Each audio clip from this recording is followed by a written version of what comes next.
So infertility can be a very long and difficult journey, and it often takes persistence to get to a positive outcome.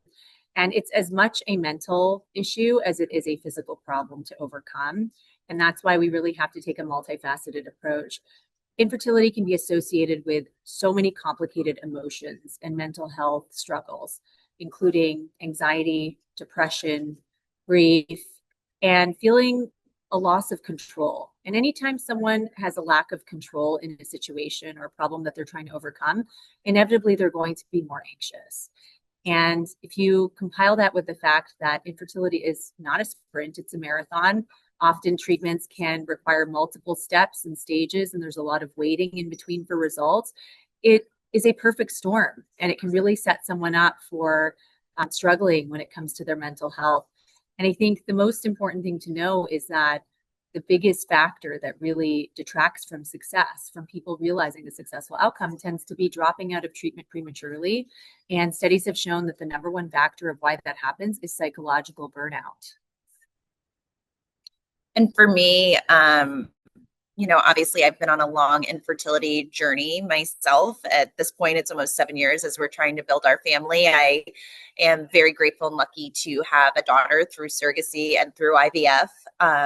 And I am so grateful for the science and the resources that I've been able to use to help me through this journey. And I think that's why I love Fertility Out Loud so much, because it's one of those resources that, as Lucky was saying, you need. It's a mental game. It's not just so physical as people would think with the shots and the doctor's appointments. It really comes down to making sure every single day that you are surrounded with support and that you're able to continue, because sometimes it takes a very long time. And in my case, it's been years of falling and getting back up again and just trying to keep the hope.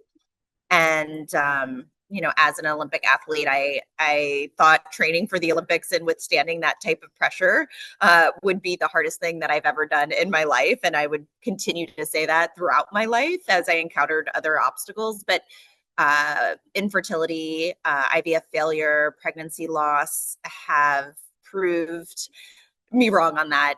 Becoming an Olympic athlete or winning an Olympic gold medal was way easier than this journey and this battle. So I think that just really puts it into perspective of, what so many people are going through on a daily basis, and a lot of times silently, as they try to build their family.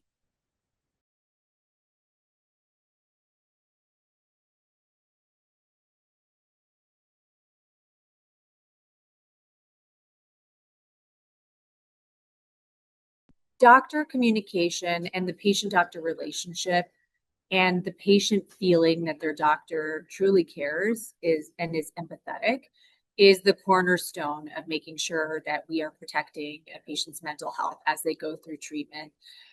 All too often, you hear stories and perceptions of patients that they are a number and they're not being seen, they're not being heard, they're not being validated. And I think, physicians get into this field because they care deeply about helping people overcome infertility. And I do think, they care truly about their patients, but there can be a lot of stressors and the amount of time that it takes sometimes to start from ground zero when someone comes in with a major knowledge gap. I think that can create a situation where someone's already coming in confused, stressed out, feeling very anxious and out of control, and they lack even the basic education. Because a lot of my patients, as a fertility expert, what I see is that a lot of them, the last time they talked about their fertility was high school health class. And now they're magically supposed to be experts in how to track ovulation and to understand what's going on with their bodies. And we're starting out at a loss because, I'm spending the first meeting just kind of bringing them up to speed. And then if you tack on all of the acronyms and the fact that doing IVF feels like you're learning a new language, it is very overwhelming. And so I don't think it's realistic that just in the doctor's office, the doctor-patient interaction is enough. I think that we really have to bolster patient education. We have to be able to point them to reputable resources because there's a lot of not so reputable resources and inaccurate information if they're relegated to just a Google search late at night by themselves and left to their own devices. So I think the role of doctor has evolved in this information age and this digital age where people have so much information at their fingertips, even with social media. I think we do have to kind of shepherd patients through the process and be better at guiding them to the right resources. And one of the reasons I'm very passionate about partnering with Fairing on their Fertility Out Loud platform is that I believe this is one of very few resources that exist that are reputable, vetted, and really 360 in terms of the education and support they provide to patients. And I think using resources like this can help us be better doctors and better support our patients.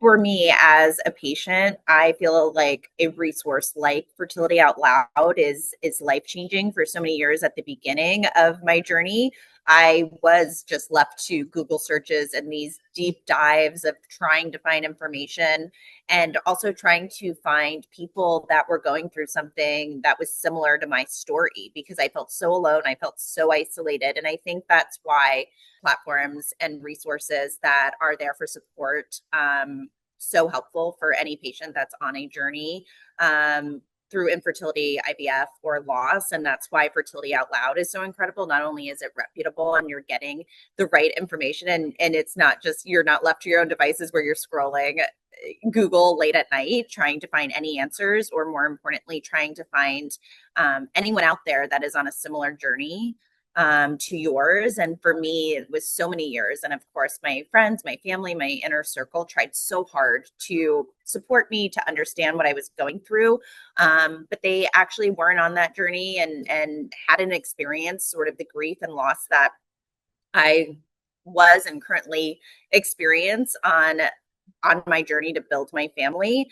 And that's why Fertility Out Loud is incredible, because you meet other people going through what you're going through. And that feels so supportive. And the isolation that I find I've felt on this journey has been maybe the hardest part. You don't always want to speak. Definitely didn't speak out publicly about this for 5 years. It was a half decade. I kept this secret to myself. So I feel like even if you're not a public figure, there is a sense of isolation in IVF and in infertility that's not talked about enough. And so many people are keeping it to themselves, trying to work their jobs, trying to, parent their children and live a normal life. And meanwhile, they're anxious, they're worried, they feel unseen and unheard. And I think a platform like Fertility Out Loud does exactly that. You feel heard, you feel seen, you feel like you have a community surrounding you that's uplifting you and reminding you really just that simple message at the end of the day that you're not alone.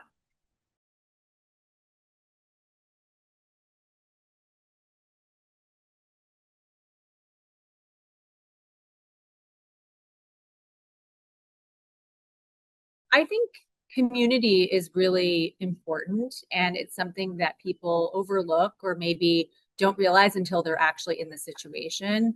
I know Tara has shared her own personal journey and, having like a secret social media account to follow all of these different accounts sharing information or people on similar journeys. And I think that's really where a lot of community has flourished. There's this whole underground world on social media, on the Reddit, boards. And I think it's wonderful that people are connecting, and they're connecting in a way that feels safe to them. They don't have to share this publicly with everyone in their life that they work with.